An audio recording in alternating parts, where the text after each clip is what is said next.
heard a story last night from my best friend in Ohio who heard it from his brother, a Fairfax County, Virginia policeman. This happened to a friend of his. A group of guys went to New York City for the weekend to hook it up. They were having a good time in a bar when one of them met a woman and they began to hit it off. He went back to the guys and said, "Listen, I'm going with this woman to her place, and if I get lucky you won't see me till tomorrow afternoon, so don't worry." And they left. Morning came and the guy who separated from his friends was not back, but no one worried till they got a phone call from him. "I think I'm in XYZ hotel," he said, "and I think in room 223. But something's wrong with me and you have to come and get me." The friends rushed to XYZ hotel where they had to force the door open. They found their friend lying in a blood-soaked bed. Something was very wrong, but they saw nothing amiss until they turned him over and saw a fresh surgical closure, still bleeding. He was rushed to the hospital where it was discovered that he had a kidney removed. The guy had been drugged, his kidney removed and sold on the black market. This must be an urban legend. Is it new? Where is it circulating? And have you heard it yet?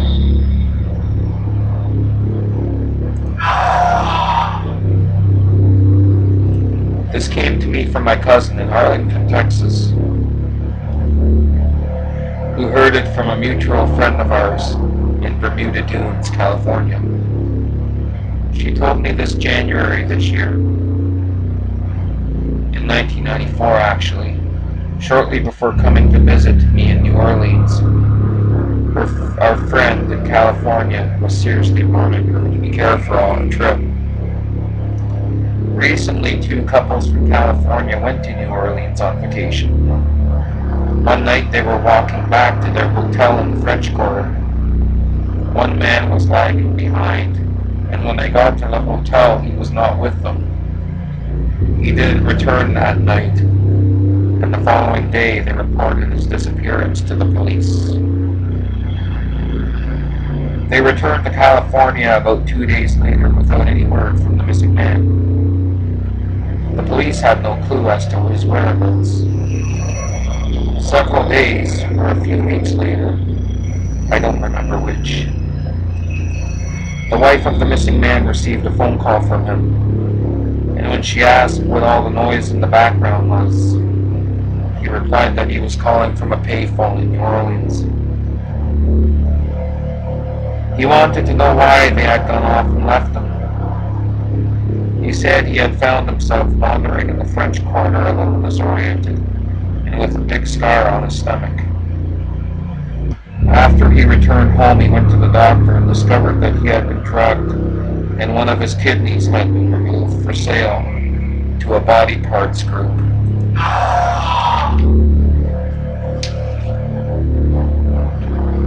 A couple in Ontario, Canada decided to do some shopping at a mall across the border in the US.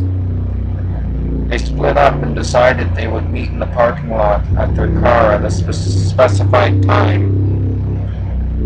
When the time came, the woman sat and waited for her husband for several hours, but there was no sign of him. She finally called the police and told them that her husband was missing.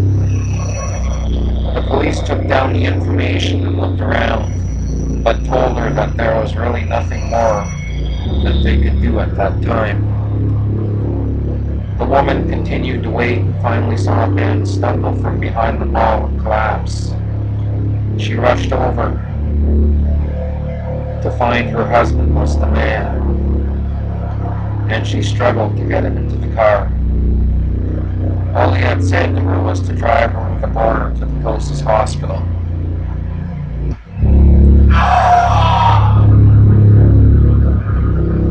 turned out that the man was grabbed in the parking lot and taken to a van where surgery was performed right in the van to remove a kidney. He was then dumped in the parking lot and left for dead.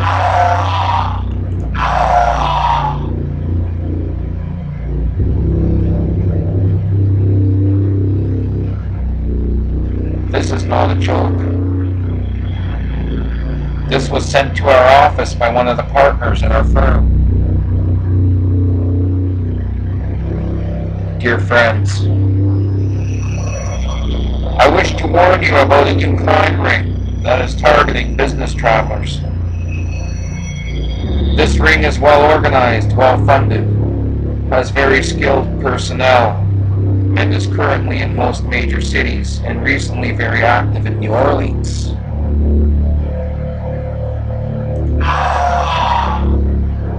The crime begins when a business traveler goes to a lounge for a drink at the end of the workday. A person in the bar walks up as they sit alone and offers to buy them a drink. The last thing the traveler remembers until they wake up in the hotel room bathtub, their body submerged to their neck in ice, is sipping that drink. There is a note tapped to the wall instructing them not to move and to call 911. A phone is on a small table next to the bathtub for them to call.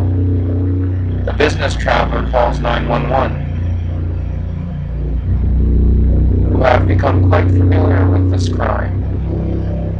The business traveler is instructed by the 911 operator to very slowly and carefully reach behind them and feel if there is a tube protruding from their lower back. The business traveler finds the tube and answers, yes.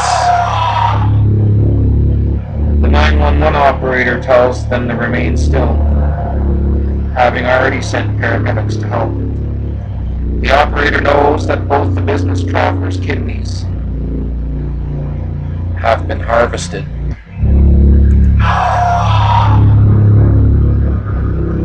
This is not a scam or out of a science fiction novel. It is real. It is documented and confirmable. If you travel, or someone close to you travels, please be careful.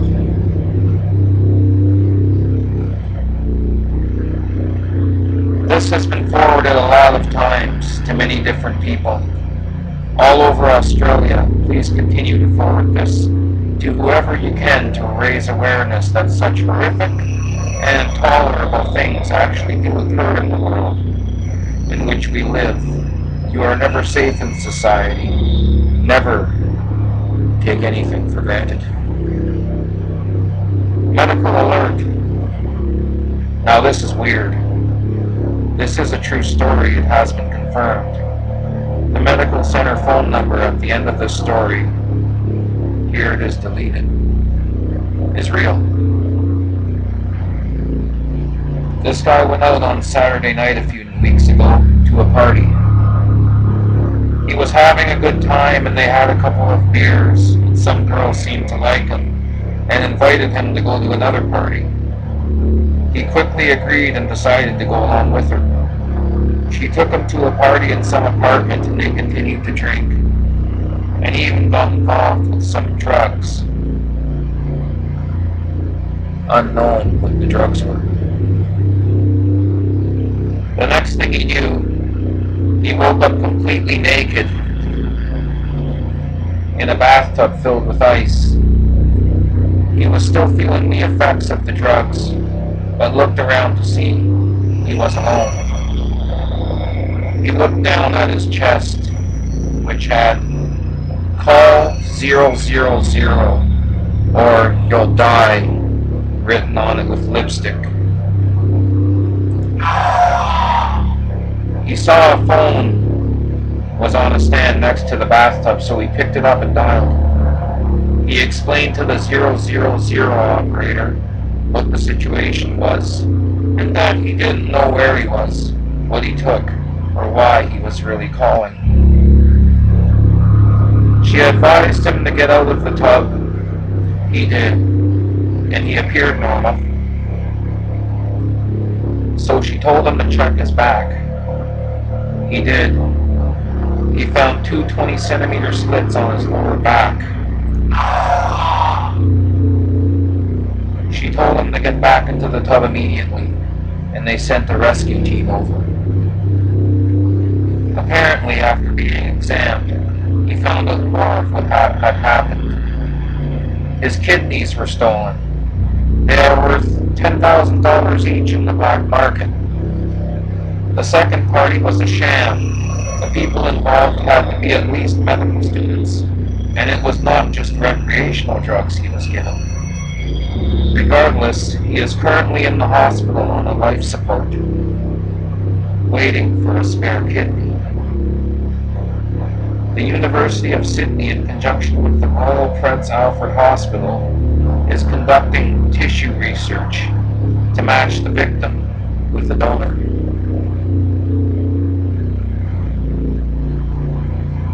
I really want as many people to see this as possible, so please send this to whoever you can.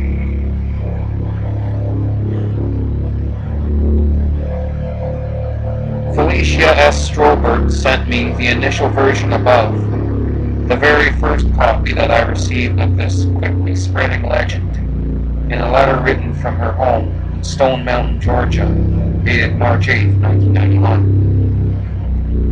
I soon determined that this was indeed a new urban legend, as many more versions soon started arriving, only a very small selection of which is included here. A second version was sent by Sue Hatchtick of Harahan, Louisiana in March of 1994. The third came sometime in 1993 from Gail King of Ancaster, Ontario. The first of the two email warnings is a text that was very widely forwarded, almost verbatim in the following several years. This one came to me in 1997, and like many others, was circulating on a company's computer network. I deleted the names and identifications of the supposed authenticating persons on both this one and the second email warning, which came to me from Australia in September of 2000.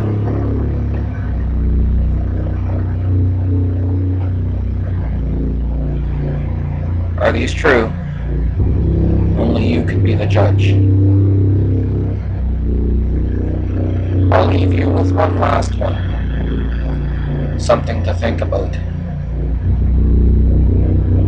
Here we go. A married business traveler fancied himself quite the stud-muffin, and every time he went on a trip, he'd seek the company of sexually adventurous young women. After attending a convention in New Orleans, he hit Bourbon Street after a long day of meetings and seminars. Hopping from bar to bar, slugging down potent drinks such as hurricanes and hand grenades, the guy got hammered and amorous and was determined to stay on the prowl until he found some companionship. His persistence paid off. Deep into the night, he hooked up with a gorgeous exotic woman who downed some tequila with him, rubbed her hands all over him, licked his ear, and finally suggested they retreat to his hotel room. The guy figured he was scoring for sure, and he eagerly took her up on the offer.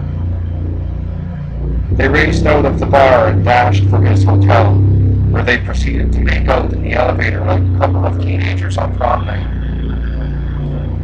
They stumbled down the hallway and made their way to the guy's room. Once inside, she offered to make him one last drink before they ripped their clothes off.